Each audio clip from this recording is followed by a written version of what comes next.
So what first drew my attention to this Greening Muslim program was the fact that I was already on this journey because my loved one passed away. So after the initial shock, I began to contemplate more deeply. And so I had started on this contemplative journey.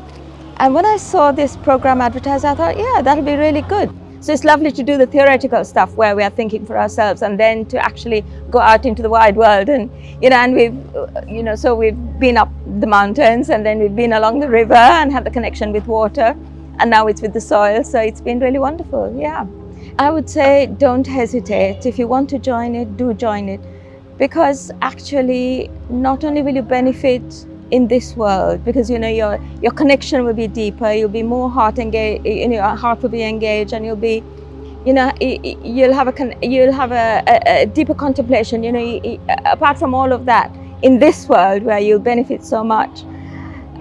Because of that, the repercussions is that the benefits in the hereafter, because of course if your relationship is deeper, where God is concerned, where your thinking is concerned, then that can only benefit you in the hereafter. So actually do it. It's really been wonderful.